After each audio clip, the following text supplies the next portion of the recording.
রাজহাটি গ্রামের শেষ প্রান্তে একটি ছিটে বেড়ার ঘরে এক বুড়ি থাকত। বুড়ির কোথাও কেউ ছিল না। বুড়ি সারা দিন গ্রামে গ্রামে ভিক্ষে করে সন্ধ্যের পরে ঘরে ফিরত। আজ থেকে প্রায় 40-50 বছর আগে গ্রামগুলোর যে কী চেহারা ছিল তা আশা করি কাউকে বুঝিয়ে বলতে হবে না। গ্রাম তখন গ্রাম ছিল, গ্রামের বাইরে মাঠ ছিল, বন ছিল, জঙ্গল ছিল, দুর্ভেদ্য অরণ্য ছিল। এই ছিল তখনকার প্রকৃতি। সে যাক, বুড়ির ঘরের কাছে মস্ত একটি বটগাছ ছিল, আর সেই বটগাছের ছায়ার নিচে ছিল বুড়ির কুঁড়ে ঘর। খুবই দুঃখে দিন কাটত তার। ভোরবেলা উঠে মাঠে গোবর কুড়োতো, কাঠ কুড়োতো, তারপর দুটো শুকনো মুড়ি জল দিয়ে ভিজিয়ে খেয়ে ভিক্ষে বেরোতো। ভিক্ষে বেরিয়ে দৌড়ে দৌড়ে ঘুরে যা জুটত তাই খেত। আর সারাদিনের ভিক্ষার সামগ্রী যা জুটত, রাত্রে ঘরে ফিরে সেগুলো কাঠকুটো জেলে ফুটিয়ে ফাটিয়ে খেত। চাল, ডাল, আলু, বেগুন সব একসঙ্গে খিচুড়ির মতো করে রেঁধে পেট ভরে খেয়ে মাটির দাওয়ায় শুয়ে ঘুমোতো বুড়ি। হঠাৎ একদিন বুড়ির মনে হলো সে যা কিছুই খায়, খেয়ে তার পেট আর ভরে না। খেয়ে দেয়ে শুয়ে এক ঘুম দেওয়ার পরই খিদে চঞ্চন করে পেটের ভেতরটা। এই না দেখে বুড়ি ক্রমশ তার খাওয়া বাড়িয়ে যেতে লাগলো। কিন্তু আশ্চর্য, সে যত খেতে লাগলো ততই তার খিদে বাড়তে লাগলো। ক্রমে ভাতের হাঁড়ির চেহারাও বদল হতে লাগলো। কিন্তু না, তাতেও কোনো সুরাহা হলো না। 4 জনের রান্না একসঙ্গে রেঁধে খেয়েও পেট ভরাতে পারল না বুড়ি। তাই মনের দুঃখে একদিন গ্রামের 2-4 জন লোকের কাছে কথাটা বলেই ফেলল। সবাই শুনে অবাক হয়ে বলল, বলো কি, 4 জনের রান্না একজন খেয়েও পেট ভরাতে পারো না? তার ওপর তোমার মতো বুড়ি মানুষ, এ হতে পারে না। নিরাপদ মাস্টার এই গ্রামেরই পাঠশালার গুরু মশাই ছিলেন। বললেন, বেশ, দেখবো বুড়ি তুমি কত বড় খাইয়ে। আজ তুমি ভিক্ষে বেরো না, আমার ঘরে এসো, আজ তোমার নেমন্তন্ন, দেখবো তুমি কত খাও। বুড়ির তো আনন্দ আর ধরে না। সে রাতে নিরাপদ মাস্টারের বাড়িতে খেতে এলো বুড়ি। কিন্তু কি আশ্চর্য, 4 জন কেন, একজন মানুষের খাবারও খেতে পারল না বুড়ি। সামান্য 2-4 গ্রাস মুখে দিতেই পেট ভরে গেল। নিরাপদ মাস্টার বললেন, আসলে কি জানো, তোমার এবার মতিভ্রম হয়েছে। বয়স কত হলো? তা ধরো না কেন, 3-20-10। তাহলে এমন আর কি, 70 বছর। চোখে দেখতে পাও? একেবারে কানা নই, তবে কখনো ঠাওর হয়, কখনো হয় না। কিন্তু বাবা, বিশ্বাস করো, আমার কিছু হয়নি। ঘরে আমার খেয়ে পেট ভরে না। ভরবে ভরবে, আসলে তুমি বুড়ি মানুষ, নিজের ঘরে থাকো, চাল ডাল ঠিক মতো নাও না। সে কি বাবা, আমার সারা দিনের ভিক্ষার চাল সে বড় কম নয়। এত বড় একটা হাঁড়িতে করে সব রেঁধেও আমি পেট ভরাতে পারি না। কিন্তু এই তো, আমার এখানে পোয়াটাক চালের ভাতও তুমি খেতে পারলে না। বুড়ি আর কি করে, ঘরে ফিরে এসে মাটির দাওয়ায় আঁচল বিছিয়ে শুয়ে নানা রকম চিন্তা ভাবনা করতে করতে ঘুমিয়ে পড়ল। পরদিন সকালে আবার মাঠে গিয়ে গোবর কুড়িয়ে 2 মুঠো শুকনো মুড়ি চিবিয়ে ভিক্ষে চলল বুড়ি।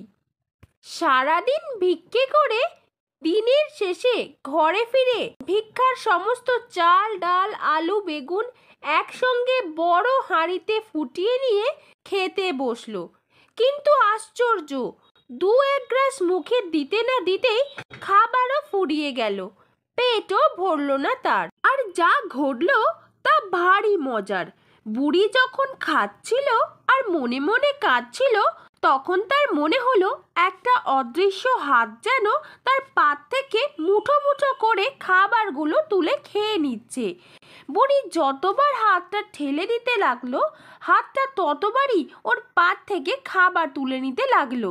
বুড়ি বুঝতেও পারলো না কেন এমন হলো, আর কেই বা সে খেলো। এই কথাটা বুড়ি পরদিন গিয়ে বলল নিরাপদ মাস্টারকে। মাস্টার বললেন, বলো কি, একটা হাত তোমার পাত থেকে খাবার তুলে খেয়ে নিতে লাগলো আর তুমি বসে বসে তাই দেখলে? কি করব বাবা? তা কে সে, চিনতে পারলে তাকে? কি করে চিনবো? অন্ধকারে কি কিছু দেখা যায়? আমার ঘরে লম্ফ পিদিম কিছুই নেই। বুঝেছি, এ নিশ্চয়ই কোনো চোর ছেচরের কাজ। তা যদি হয় বাবা, তাহলে তো তার আসা যাওয়ার বা মুখ নেড়ে নেড়ে খাবার শব্দ শুনতে পেতুম, কিন্তু শুধু একটা হাত ছাড়া কিছুই তো টের পেলুম না অন্ধকারে। হাতটাকে যত ঠেলে দিই সেটা ততই এগিয়ে আসে। নিরাপদ মাস্টার বললেন, দেখো বুড়ি, তোমার কথা শুনে আমার মনে হচ্ছে তোমার খাবার সত্যিই কেউ খেয়ে নিচ্ছে। হয়তো কোনো চোর, নয়তো হনুমানে। তোমার বাড়ির পাশে যে বটগাছটা আছে, সেই বটগাছেই নিশ্চয়ই একদল হনুমান আছে। এই তাদেরই কাজ। না বাবা, হনুমান নয়। ও গাছে বাঁদর হনুমান মাঝে মধ্যে আসে বটে, তবে সন্ধে হলেই দিঘির পাড়ে চলে যায়, এখানে থাকে না। তাছাড়া আমি নিজে হাত দিয়ে ঠেলে দেখেছি, ও মানুষের হাত। বেশ, তবে তুমি একটা কাজ করো, আমার চিমনিটা নিয়ে যাও। ওটা জেলে রেখে আজ রাতে খেতে বসে দেখো কে কিভাবে আসে। বুড়ি তাই করলো। নিরাপদ মাস্টারের কথা মতো সেই রাতে চিমনি লণ্ঠনটা জেলেই খেতে বসলো। কিন্তু কই, কেউ তো এলো না, না কোনো মানুষ, না বাঁদর হনুমান, এমনকি একটা কুকুরকেও আসতে দেখা গেল না। আর বুড়ি যে রান্না করেছিল তার প্রায় সবই ফেলা গেল, কেননা আলো জেলে রাখার ফলে কেউই না আসায় যেমনকার খাবার তেমনই রইল। বুড়ি আগে যেমন খেত তেমনই খেতেই পেট ভরে গেল তার। সে আর কত, সামান্য 2-1 মুঠো।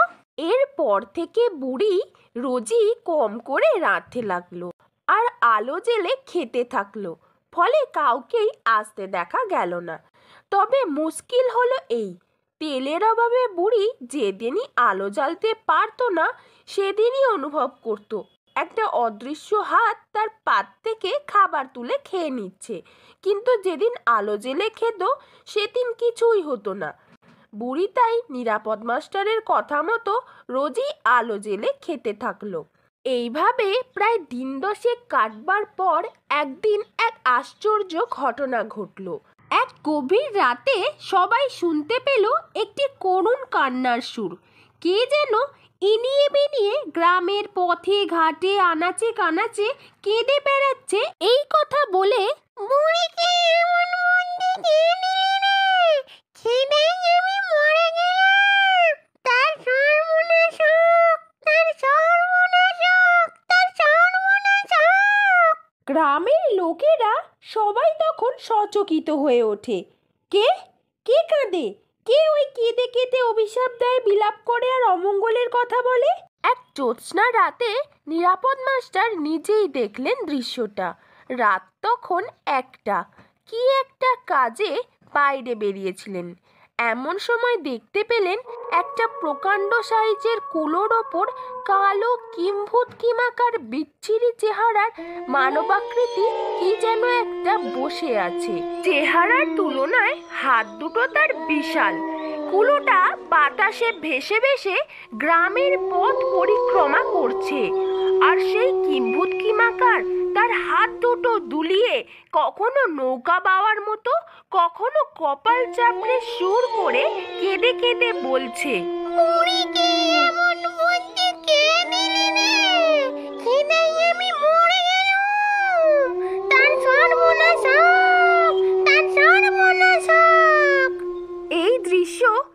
নিরাপদ মাস্টার নয়, ওই গ্রামের আরো অনেকেই প্রত্যক্ষ করলো।